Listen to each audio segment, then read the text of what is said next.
I had taught myself and everyone around me that our job was to consistently light ourselves on fire to keep everyone else warm. I can't do that. That is not a sustainable practice for me. It wasn't a sustainable practice for literally anyone in our field. And it taught our students some really bad habits. They didn't know what to do. We have this entire institution, and we taught them in their first most formative time in the first 6 weeks that we were the only people that they could rely on. And that wasn't our intention, but it was certainly the impact of what we did.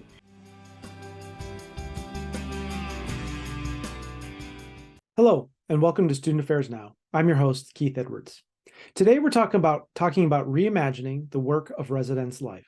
Specifically, how can we merge the proactive or learning-focused work with reactive or crisis and student issue response work in ways that these aspects are integrated and aligned and not in competition with each other for our time, energy, and effort? And how do we do so in ways that are viable and sustainable for the staff and serve students? Student Affairs Now is the premier podcast and online learning community for thousands of us who work in, alongside, or adjacent to the field of higher education and student affairs.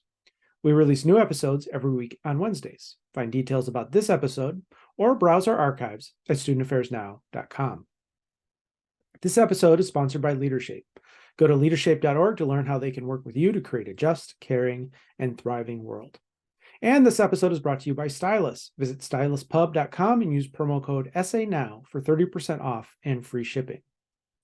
Today, we're sharing the first of 3 conversations in a series I hosted for the University of Massachusetts Amherst Residential Life Team. The series focused on reimagining residence life work, crisis response and on-call, and social justice from a proactive perspective. I invited some of the most innovative thinkers and practitioners I know to share their thoughts, ideas, and approaches to generate possibilities for all of us to consider. Each conversation we share with you in this series was followed by a question and answer session specific to the UMass residential life context. Thanks to UMass Amherst Residential Life for making these conversations possible and allowing us to share them with you more broadly here. I want to invite our guests in. We have 3 folks who I really respect and admire and who are leaders I continuously learn from and gain insight and admire their approach to leading. And so we're going to have them introduce themselves, and we've got some questions and some prompts for them, and then we'll kind of flow from there. So Dana, I think you're going to kick us off. Sure. I'm sorry. I have a little tickle in my throat. But I am Dana Olivo. I use she, her pronouns, and I am across the river from you at Smith College. This is my 8th academic year at Smith, and I've been working in residence life for about, 15 years is just what I've been saying probably for the last couple of years. And I'm currently the Assistant Director for Residential Education, and so I work with our intentional living communities as well as our curriculum. And another one of our prompts were, our curriculum we launched about 3 years ago at the beginning of pandemic, and I truly believe that it kind of it gave us direction in a way that we would not have had if we had not had our curriculum when the pandemic started, especially as we only had about 100 students on campus, and being able to then launch it virtually, I think really was helpful for our department as well as students who were learning from afar, to help them feel more connected with the institution while they were away. And as far as, I think, crisis response, we've been really working hard at interweaving the curriculum into how we meet with students and how we do conduct and how we respond to emergencies on campus. And we've recently kind of revamped the way that we do our care team here. I'm not sure what you call it at UMass, but we have a couple of facilitation guides, and it's like something that we're constantly tweaking to make it feel right, because so much has kind of changed over the past couple of years of how we do our work, that I think I am trying really hard to make sure it makes sense and we're not adding additional work to our plate that doesn't need to be added, but it's just the work. Mhm. So thank you. I'm honored to be here with you in this Yeah, virtual space. thanks so much for being here, Dana. I want to hear a little bit later, a little bit more about how you do that interweaving. I think that's what we're looking for, and how we do that is really great. And you mentioned not being an addition to the plate, which brings us to Erin Simpson. I think that's one of your great lines that I've been quoting and others have been quoting back. So Erin, tell us a little bit about you, and also your plate analogy. Absolutely. Hi, y'all. My name is Erin Simpson. I use she, her pronouns. I serve as the Assistant Dean of Students and Director for the Gender and Equality Center at the University of Oklahoma, which is located on the ancestral homelands of the Wichita and affiliated tribes, the Osage and the Caddo. Additionally, has served as a hunting ground and gathering place for Kiowa, Apache, and Comanche tribes. Additionally, Oklahoma is home to 39 federally recognized tribes who have made their way here after centuries of forced removal and broken treaties. I have a ton of experience in residence life, but I left residence life in 2018, but I served for about 15 years in residence life at the University of Oklahoma, including building our residential curriculum in 2013. In 2018, I transitioned over into our Gender and Equality Center, which is also the home of our gender-based violence prevention and response. So my crisis response hat has just grown since leaving residence life. I actually didn't know that was possible, for being honest, but has just sort of grown and expanded. The work that we do now at the University of Oklahoma is divisional curriculum. And so we did a residential, and then we moved into some departmental spaces. And now we're working on building a divisional curriculum, a framework for our entire division. When Keith talks about my plate analogy, the thing that I'm consistently sort of hyping is that curriculum is not an addition to our plate. It becomes our plate, and it holds everything else. And it holds crisis response for us as well. And that has, I think, really been important to us in how we think about doing our best work in our worst moments. It means that we've prepared for it. And so that's a little bit about how we have managed to tackle those things together. Mm-hmm. Great. Thank you, Erin. And we were just there at ICA where you shared that. And I had 3 people yesterday share that back with me. So I'm glad you're getting to share that here today. And then we have what feels to me the newly minted Dr. Hibler, but it's been some time. So Dr. Hibler, go ahead and introduce yourself to these folks. Yes. Hello, everyone. My name is David Hibbler Jr. I use he, him pronouns, and I'm a son, brother, partner, dog and plant dad, and interior designer on some days, or I think, that we do here. I think James Banning, the OG campus psychologist, will be proud of that.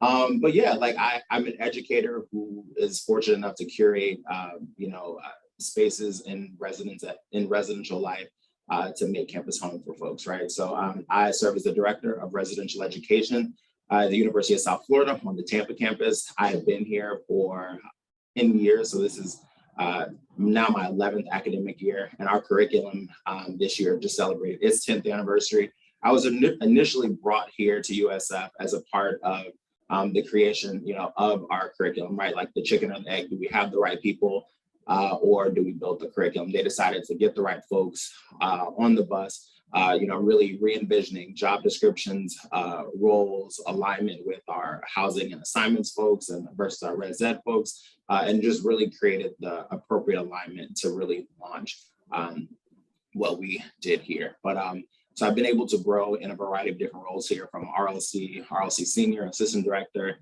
then the inaugural associate director, and now to be leading the unit that I was brought here as a part of a cohort to help create has just been phenomenal. And I think now, as we're in this current moment of really seeing how our field is going to evolve, now that I've literally been in every single position in this department and knowing what are some of our biggest issues now, really trying to help co-create what this looks like for our unit moving forward.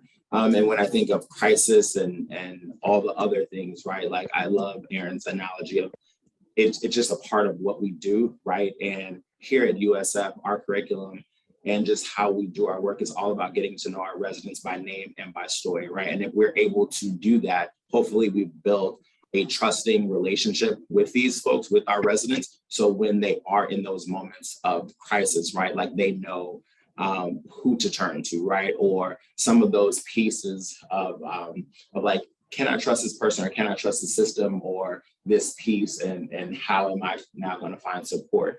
So I think that's how it has truly helped us, right? And even when I think about where we were as we were navigating some of the early moments of the pandemic to any incidents that happen now, our curriculum has always been our beacon or our guiding light to kind of help steer us on track, right? You know, like everything else is kind of happening around us, but we know essentially what's happening for our students and what we still need to be doing and providing for folks at any point in the year or the semester. And we're able to kind of, allow that to guide us. So that's a little bit about who I am and how, and where we're at to this point. So I'm excited to engage in this conversation with you all. So yeah. Well, thank you. I really appreciate you all sharing your res life experience and how you navigate crisis and COVID and student issues and sexual violence and emergency response, and also navigating your curriculum and using that together, the interweaving, the beacon and guiding light, providing clarity. I love it. Let's step back though. We'll come back to sort of the learning and the proactive and the crisis response and reactive and how we connect those. Let's just step back and think broadly about residence life work. As you know, so much has changed in recent years about higher education, the world beyond higher education, our students and student affairs. I think we often assign a lot of that to COVID, but it's not just COVID. It's democracy, it's racial inequities, harm and murder and violence. It is all the things happening in our world. And then, then there's my life and your life and the things happening there. So much is changing. And I think we all recognize that going back to normal might be tempting, but normal wasn't working for so many folks. And that would be a step backwards, particularly in terms of equity and effectiveness. So I'd love to hear, as you all have been doing this work and leading this work, but also what do you see ahead? And again, this is not a place to show off what you all are doing, but what are some of the things you wish you could do, or what do you imagine you could do, or what do you think we'll be doing in 3 to 5 years that we'll just look back now and be like, why weren't we way ahead of the game on this? Isn't this so obvious? So Dana, I think we're going to start with you again. What do you kind of see as possible for residential life work when you look ahead? That's a hard one for me, Keith. I think that when we get to the point where we realize less is more, then I feel like we'll be able to do more when we're not trying to do everything. And I hope that makes sense.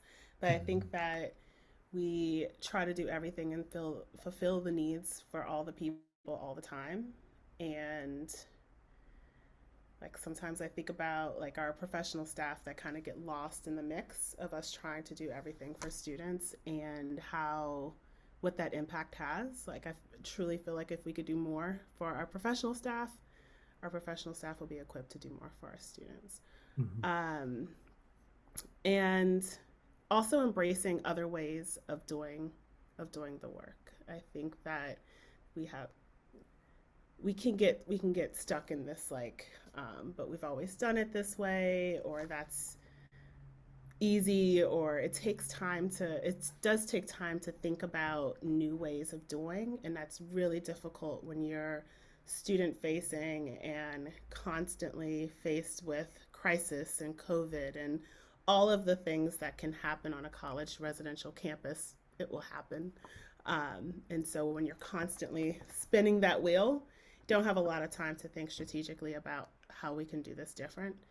And I think that if we were able to take a step back and really take the time to think it through and truly embrace new ways of doing and being, then I think we could really do better and more for our 18-year-olds who are showing up on our doorstep with their suitcase, like, show me, teach me, Mm-hmm. Mm-hmm.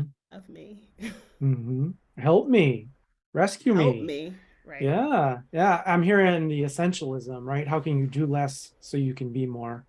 Not an easy question to Mm-hmm. answer, but a powerful one. I'm also hearing in you something that I've heard from many others is just craving and yearning for time to think. Like if I could Yeah. just get 30 minutes to think, I could clean up a lot of mess, but I don't feel like I have that. So I'm just Mm-hmm. in the mess, sort of moving forward there. Yeah. We're always in the reactive space, and I don't think we have a lot of time to be proactive. Right. And how do we recognize that reality? And then also, where's our agency to shift that and adjust that Mm-hmm. and not just have that be something that's happening to us, but also, we talked previously about critical hope, which is this, really critically understanding what is going on, not being pretending or being Pollyanna um, or ignoring the realities that we face, but also how do we see possibilities, which is really our focus, and then also what responsibilities do I have in navigating that sort of critical hope, being an antidote to toxic positivity, I think being really important. Oof. Toxic Erin, positivity always gets yeah, me. yeah, good, good, good. I think it's easy to fall into. It's easy to be tempted by. It's also easy to sort of. It's also easy to hear when we've heard that a lot. It's also Erin, easy to harm with. yeah, say more about that, and also talk about. You said something at ICA during your Institute showcase about keeping students warm. Could you say something about that? Yeah, yeah. I think toxic positivity is really, really harmful, right? It just is this weird, like, Stepford response to actual real pain and trauma. And then when we're like, it's going to be okay. Do you want to go to this ice cream bar? That is not, doesn't really fix it for any of us, right? And so I think the idea of critical hope is so much more helpful for us. Yeah, I think residence life has got to really resist this idea that we are a one-stop shop. I did not resist that very well. Let me be really clear. That's not how I was trained up in our profession. I was trained up to understand that we are where they live, and so we wrap these services around them. And it is our job, right, to do all of these things all of the time. For everyone. For literally everyone. and then you stop and think about, we have a career center on campus, we have a gender center on campus, we have a campus activities office, we have all of these other places, and my colleagues in those spaces and places are experts in their field. They know way more about resume building than I do. Why am I doing this? Mm-hmm. And I don't know that it really hit home for me until I left residence life and I entered a space that was far less funded and far less resourced. And there was simply no way that I could create these wraparound services without my colleagues. And it occurred to me that I had just sort of allowed this thing that I really thought I had been pushing against. I hadn't maybe been doing that great of a job. I had taught myself and everyone around me that our job was to consistently light ourselves on fire to keep everyone else warm. I can't do that. That is not a sustainable practice for me. It wasn't a sustainable practice for literally anyone in our field. And it taught our students some really bad habits.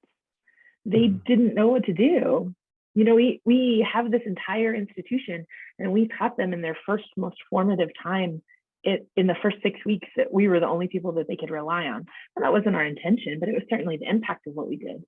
And I think that is something that I see happen a lot across institutions, is that residence life sometimes has some more capacity. I know that doesn't feel real on like any given Tuesday, but residence life sometimes has more capacity or sees a need. And so because the need is literally right in front of us all the time.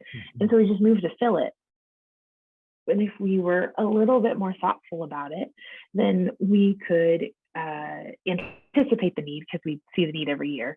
We could think a little bit more thoroughly about who on our campus is best suited to fill it, what kind of collaborative relationships that we can be building that will support students for all 4 years. If you're in a 4-year residential space, amazing. This is a 4-year partnership. I work at a big state school with a 1-year live on requirement, and we literally don't have room for you after that. So what are we teaching them to do? Their sophomore, junior, senior, maybe that victory lap 5th year, right? What are we teaching them to do if the only place that they know to go is inside of residence life? And so I think that has been a really transformative thing for me to understand. It's something that I think our teams are consistently working against. It's also not good for us as colleagues, right? Like knocking down these like walls and silos that are artificial and that we built, I think has been really important for developing a holistic understanding of what resources our students have access to, where our gaps are as an institution, and what moves we need to make to fill those, rather than what are our gaps in housing, which doesn't really have very many, if we're being honest. Great, thank you, Erin. David, what do you see as possibilities for residence life work going forward?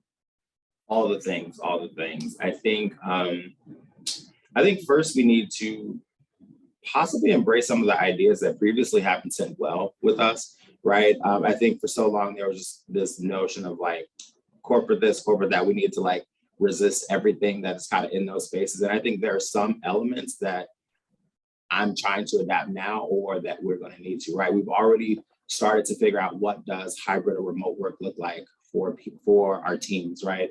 Right now, I'm really trying to figure out what does shift work look like for my team, right? We just now got back to a place as of October 1st of being fully staffed in our hall director position, right? And we haven't been there since the fall of 2019, right? So from before the pandemic, right? So we've been doing more with less. We've essentialized so much where we were just doing what we needed to do, right? Because we couldn't like spread out the work any further, right? But I think now as I'm trying to like vision forward for what is the next recruitment cycle look like, or for where we were, we really had to embrace this concept of like shift work or area management, right? Where maybe and I think some staff are a little frustrated with this at first, but we had to like depersonalize the RLC or the hall director role a little bit, because there was just so much oversight or responsibility that we thought like, I have to be all things for all these people, right? And I think we've created some of these things, right?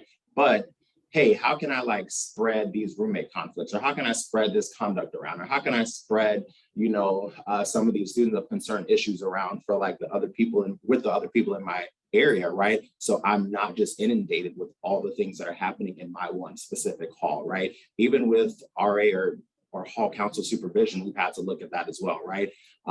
Knowing that other people can be really good for them as well, right? And I don't just have to be, once again, this one thing for everyone. So I think we need to kind of figure out how that looks, right? Because I think we can talk about essentializing and paring down the roles and different things that we're doing, but if I still feel like I need to be this person for the students that I supervise, for the students that I have in my hall, right? Like I was just further contributing to some of the burnout pieces and different things that we have.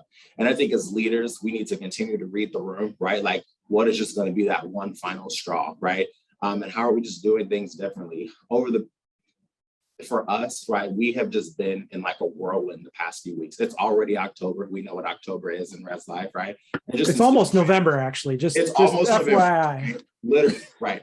Literally, but we had a suicide on campus. We had the hurricane, and then we went right into homecoming. So like by last Friday, like my staff, we were just like spent, right? But then for me to come into homecoming, we can expect for us to still deliver the same experience that we needed, it was unrealistic, right? But we still need to do this, right? Because we still have an experience for our students and our parents and families, right? Coming to campus, right?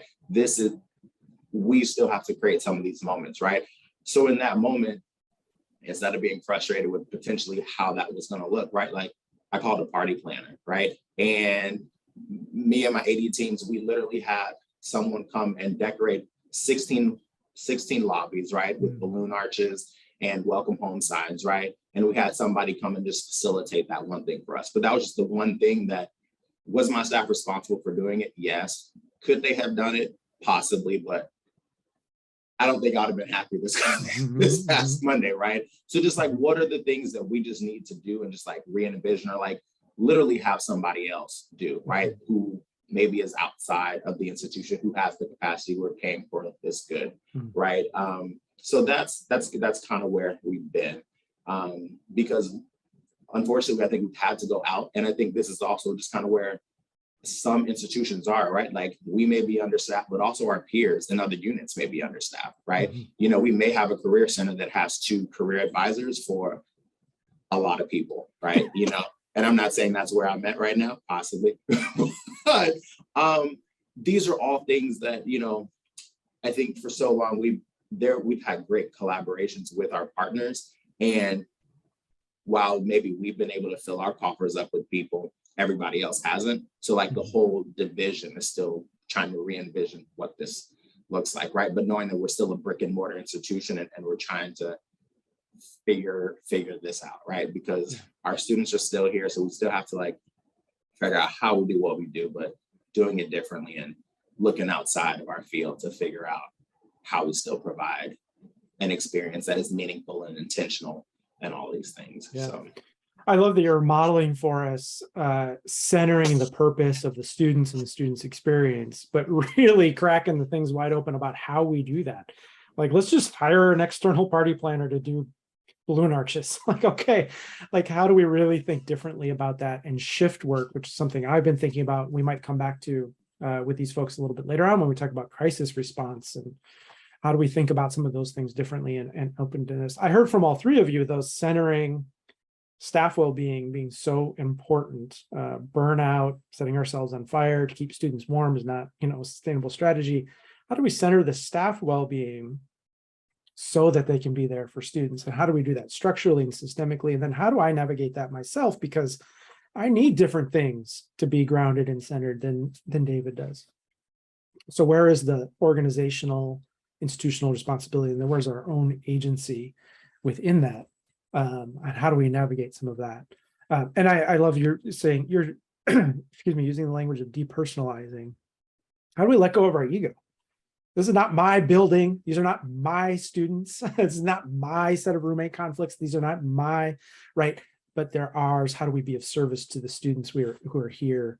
And as you're pointing to, that depersonalization can seem scary. It can seem like letting go. It can seem like we can get a lot of needs fed by students needing us, or our RAs needing us, or our LLCs needing us.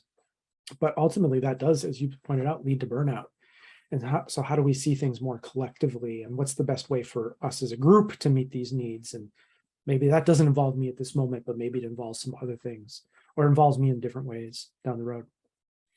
Well, let's come back to sort of where we started about this proactive and reactive, the learning work and the crisis response work, the student issues versus the student growth and development. You all have spoken to how integrating these has strengthened that.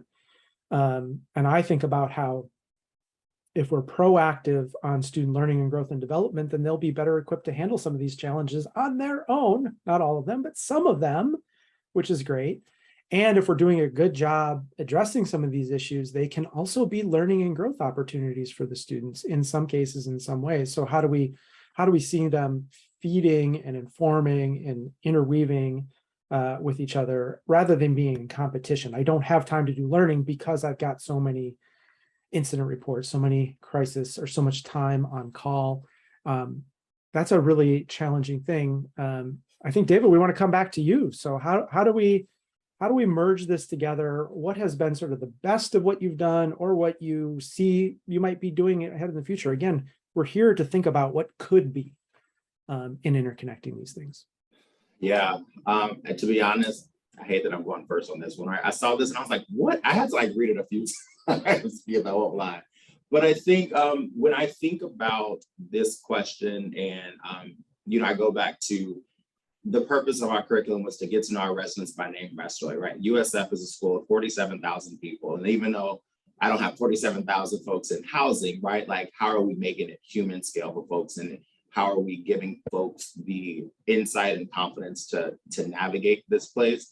And I think for us, in some ways, we also had to extend beyond, it's not just our resident, right? But it's our residents and their parents and friends and families and their support systems, right? So how are we now educating or providing services for that holistic group? And I think one example that's kind of helped us kind of blend the two is around like weather-related incidents, right? This is a crisis that is going to happen in the Southeast region of country, just did, right? But how are we now infusing some lesson plans and some language into our housing agreement around what are your weather-related incident plans? How are you connecting, or how are you talking to your friends, family, and loved ones about what you're possibly going to do during this piece, right? How are we talking about our communication skills with not only communicating with us, but with them, right? So all of these pieces, because we're trying to essentially help their mental readiness for the inevitable, right? So I think that was huge in a way that we were able to kind of blend some of those curricular pieces into, into that space, right? Because we don't know what a storm is going to do, right? But if we can equip our residents and their support systems with all the things that can happen, it's now making our jobs easier, right? Because on the back end of that, I also need to prepare my staff in terms of their mental readiness for how they're going to be navigating, some of these pieces. So I think that's one space that we've needed to kind of lean into, because we know what our policies and procedures are. We know it's in the crisis manual, but how am I now flushing out all of those pieces and those mental models so I can work through that and not work through it when a hurricane barreling to Tampa. Yeah. Well, I think it's just a really concrete example about that is done to help you and your staff have more capacity when the crisis does happen. And those are life skills, right? Whether it's a hurricane or tornado or cancer diagnosis, sort of knowing that things aren't going to go well and being prepared and having some ideas and some thoughts about that. That is the learning we want students to have when they leave University of South Florida, to be able to look back and say, oh, I have this capacity because I learned that there. So it's a great merging. And you're reminding me, I think one of the things that higher ed and student affairs in particular has really done terribly is we wait for students to be underwater before we try and rescue them. We wait until they're on academic probation before we connect them with a tutor, before we talk about that advising or intrusive advising. We wait for students to have their mental health breakdown before we talk to them, connect them with the counseling center or medication or things like that. And how could we get ahead for all students on things that we know helps people be successful? Sleep, exercise, study skills, connection and relationship, well-being, finding your strengths, not having your path be everyone else's. But what are the things, how do we teach students how to be successful, proactive, rather than waiting for them to be failing and struggling and on the cusp of dropping out, being kicked out, suicide, other issues, addiction, substance abuse, alcohol transports? We will never eliminate that responsive, but how can we maybe address some of that a little bit beforehand? Erin, what would you add to this about integrating the proactive and reactive? Yeah, so we have a saying on our campus, you cannot do your best thinking in your worst moment. We can't. We cannot do our best thinking in our worst moment. And unfortunately, our worst moments is usually when our students need our best thinking, right? And so we have spent a significant amount of time creating proactive lesson plans that don't feel like our crisis manual. I mean, we have a crisis manual that certainly risk management has weighed in on. We know exactly what to do in times of a tornado, right? We know what to do. A tornado is coming. We know how to handle that.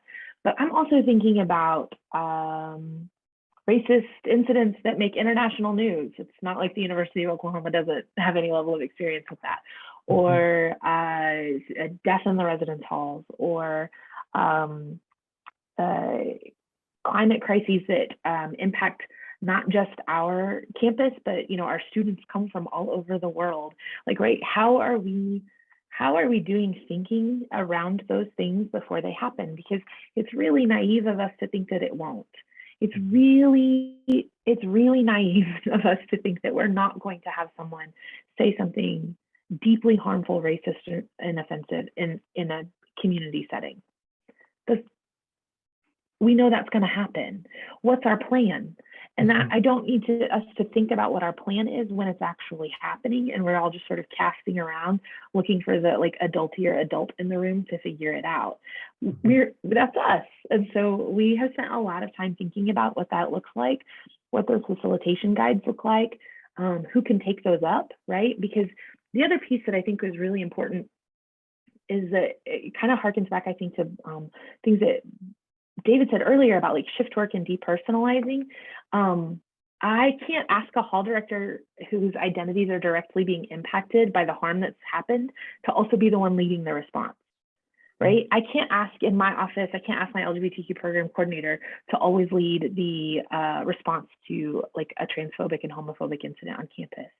This has to be communal, and that means those plans have to be understood widely.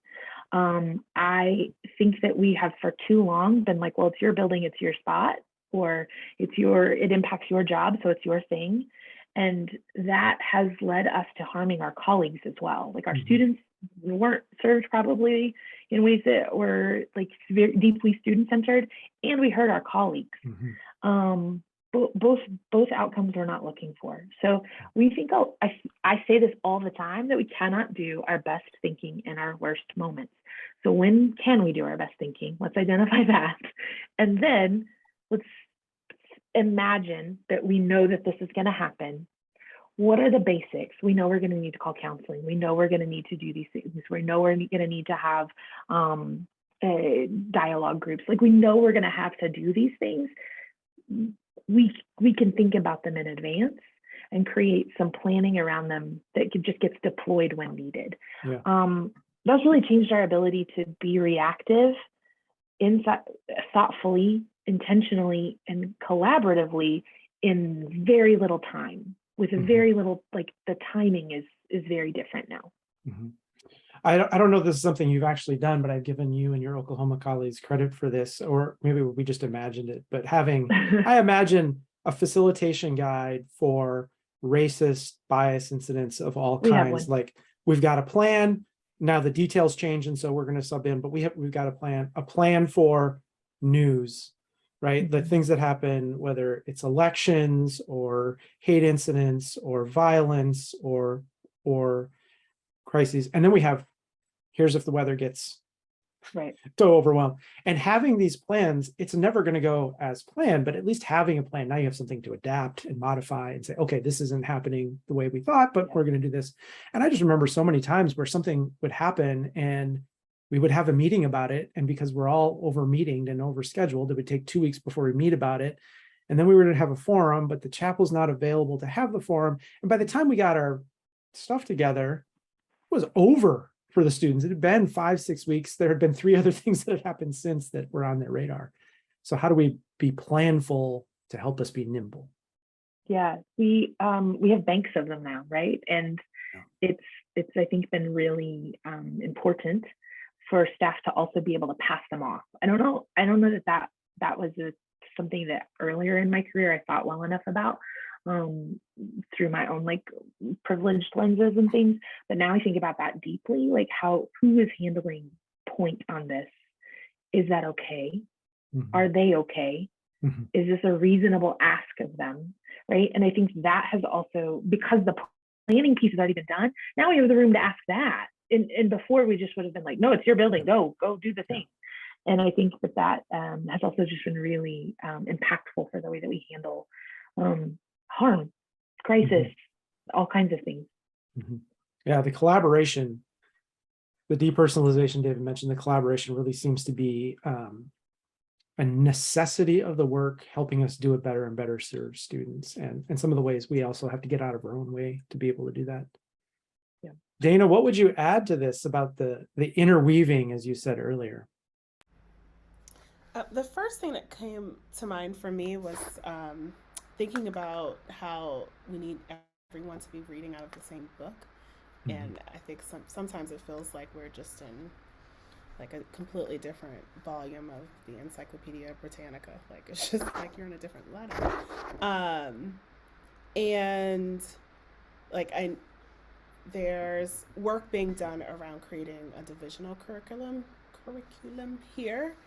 And I think once we're able to get that, I think it will feel a lot better. Like this idea of collaboration, and we have like our care team, students of concern meeting. We have that every week with different offices, and we're not always on the same page. And I think it's really important that we have I think we have a common idea of like we're all here to support students, and we want to do that, and we want to do it well.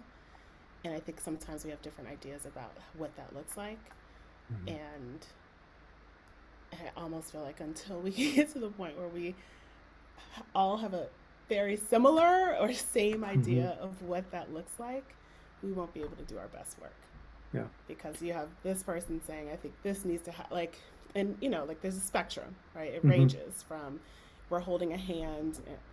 I'm being dramatic, but we're holding a hand and wiping tears to we're leaving them completely alone. And what's the space in the middle mm-hmm. that our students get the best of us mm-hmm. and we don't feel like we're completely overburdened and overworked and taxed and all of the things right. because we're trying to do all the things for all the people. And solving their problems for them is not how education works, right? But how do we help them learn to solve their own problems? And some students need a lot more help doing that than others do. And that's the magic, right? What is it for this person or this situation? How much help do they need? But I think mm-hmm. rescuing and saving them just teaches them, find Dana. The next thing things get hard, Dana's great, right? And so how do we get them to do that themselves? I love this reading from the same book. Yumi Choi, who's a colleague of ours from UC Irvine, talks about we got to be playing the same music. Some of us write the music, some of us conduct the music, some of us play horns, some of us play drums. But if we're not playing the same song, it's just noise. And I think, mm-hmm. how do we be clear about what is the song that we're playing? We all have many different roles. And sometimes you're playing the horns and then next week you're playing the drums, and that gets complicated and hard. And how do we make all that work together? But what is it that our shared purpose and direction? I want to move us towards wrapping up and sort of a final question, inviting some of the UMass folks here in a little bit. But as this work moves forward, what structural or organizational possibilities do you see that could better serve staff and students? Maybe it's things that you've experienced or things that you've imagined or things you hear from other innovative colleagues. What are some of these? I'm thinking about org charts. I'm thinking about structures. I'm thinking about policies. Erin, what are you seeing that might be possible to help advance things?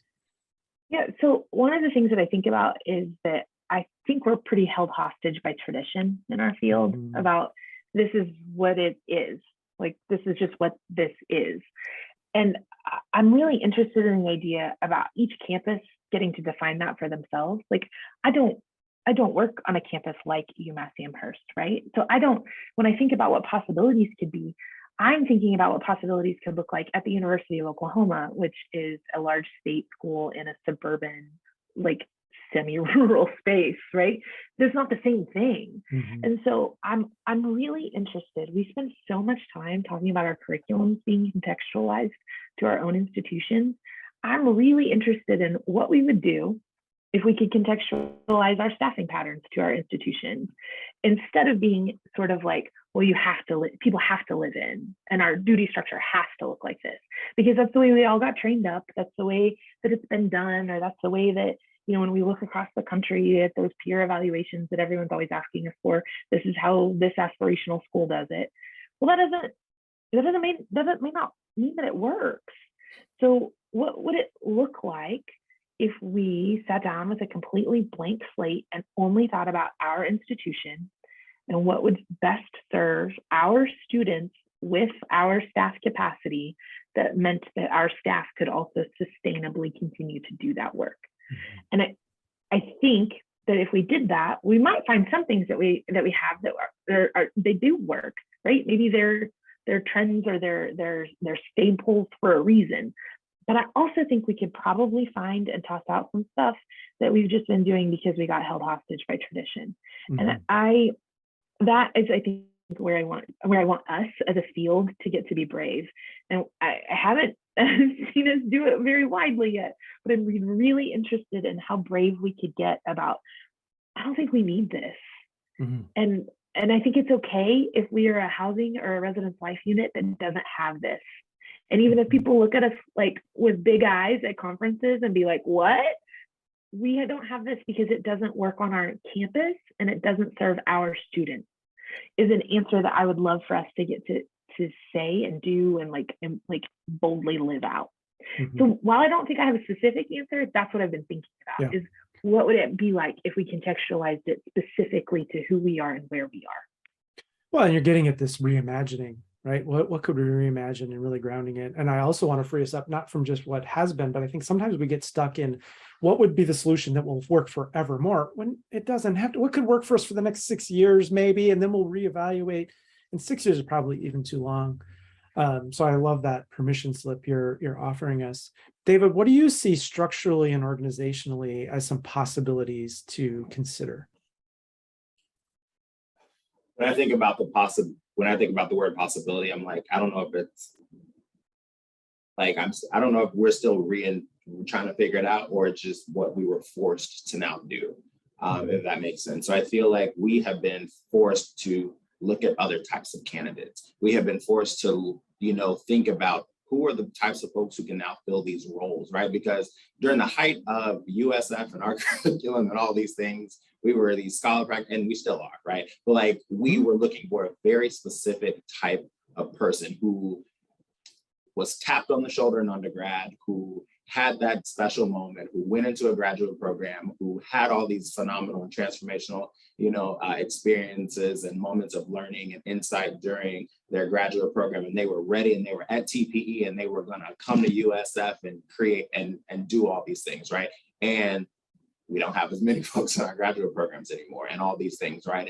And folks are looking at other opportunities, right? So we literally had to rethink our recruitment processes and the areas that we're kind of recruiting in and all those things. So I think that's a possibility, that if folks aren't doing that, how are you now doing it? How are we looking at, or how are we in Indeed, or how are we now looking towards our local teachers unions and folks who are really in the space and looking for new opportunities, right? Right now, like, I've now interviewed and have hired folks who have transitioned from the K-12 space, or looking to kind of leave those spaces. And so we're literally in the process of re-envisioning how they're now kind of merging over, right? Or kind of using those transferable skills spaces, right? So even as our field and NASPA and all these organizations are thinking about what does the student affairs certification look like for all these things, right? Like, and I don't know where but like, we've now needed to provide some of our staff with some of the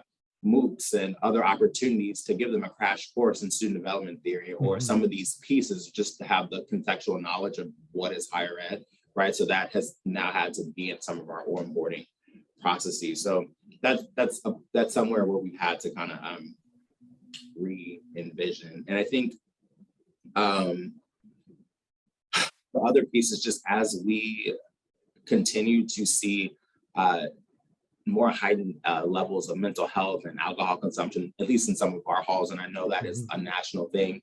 Recently, in our bid team, I think the specific language was the intensity of the concerns that we're now facing we haven't seen, right? So what our RAs or our students are dealing with in the halls and our staff are having to engage with, we're trying to figure out how do we support them differently, or how do we now look for other types of positions to be on call, very similar to Erin and to what she mentioned. So that's where we're at, and I think now we're just in a place of not just like trying to re-envision it, but we're literally being forced, right? Because I can't now have another RAC experience their fifth, Baker Act of mental health transport, this week. If I'm now seeing this, how am I like pulling them off and having somebody, else step in, but also not wanting them to possibly engage in the level of trauma that we're now seeing. So that's where I'm at, and it's all over the place, but we're going to have to figure something out, because I don't want us to be in a place of where we no longer have people to do the work, right? And I don't think we're there, and I don't think we're going to be there. But folks have to really think about the level of impact that it's really having on our folks. Well, and it's going to take leadership like yours to make sure that isn't the reality as we go forward. Yeah. So I'm glad you're thinking about that. Dana, what would you add here about some organizational structural possibilities? Oh, you're muted. Ooh, my pinky. Yep. I'm thinking more on resources and what resources are available and what's being provided. Both time, money, not both, but time, money, structural resources, as I think that the work has, for me, personally, I'm gonna speak for I statements. For me, I think the work has gotten a lot harder. I think our students are coming in with a significant amount of more mental health stuff, firsthand trauma, secondhand trauma, and like what they see in front of them all day, every single day on social media and the news and all of the things, the access to things that are quite traumatizing, and they're coming in with that. And I don't know if, I don't feel like our resources are keeping up with the need. And at some point we're gonna have to do that. Otherwise this isn't a sustainable space to be in if we're unable to meet the needs of our students, because they're saying they need more, they do need more. They're showing us that they need more. They need more. As well as, I think compensation is a huge one for folks working in student affairs and residence life, and how do we make this a sustainable field to continue to work in, right? Like the cost of living is increasing, but pay oftentimes is not increasing in that same way. Yeah. Well, thanks to all of you. We're running out of time. I want to invite some other folks in here, but as you know, the podcast is called Student Affairs Now. We always end with, what are you pondering now? So real quick from each of you, just what's something, maybe it's related to the conversation, maybe it's other things. What is really with you now? What are you thinking, troubling, or pondering now? Go ahead, Dana. That's so soon. So since I just talked about sustainability, that's still on my mind. It's gonna stay with me. I'll probably sleep about it. I'll probably dream about it when I'm sleeping this evening. Like, wonderful. It has to be sustainable. That's right. That's right. David, what are you troubling now? So I'm going to pick up the baton from Dana because you just mentioned sleep. But folks aren't sleeping. Folks aren't resting. And I really feel like there needs to be some like a shock to the system to really create spaces that promote that, right? A few years ago, I joked with some of my facilities folks. I was like, how can we just dim the lights like we were on a plane in the evening, or like how can we slow the Wi-Fi down, I don't know, at 2 a.m. just so folks just so they catch the hint and they go to sleep, or they just rest and they just recover, right? And they, and they're not causing issues for us to respond to, right? But so we're promoting that this nature of rest and recovery. So that's what I'm pondering. I love it. I remember I'm great at sleeping on planes, and I learned that it's because they dim the lights and they lower the level of oxygen, which makes people lethargic and sleep. And mostly that's just so people don't get rowdy. It's a way of sort of crowd control. It's not far from what you're kind of suggesting. Let's do it. Yeah. And Erin Simpson, you want to take us in a different direction, or you just want to triple stamp, double stamp?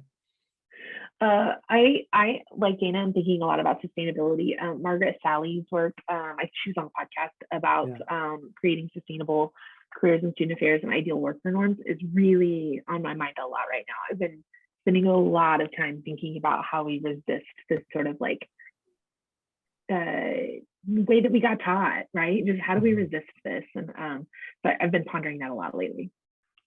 Awesome. Well, wonderful. Thanks to all three of you for being awesome guests and for giving us some things to think about, some possibilities, some reimagining, some looking back and some looking forward. Thanks to the University of Massachusetts Amherst Residential Life for hosting today's conversation, and to our sponsors for today's episode, LeaderShape and Stylus. LeaderShape partners with colleges and universities to create transformational leadership experiences, both virtual and in person, for students and professionals, with a focus on creating a more just, caring, and thriving world.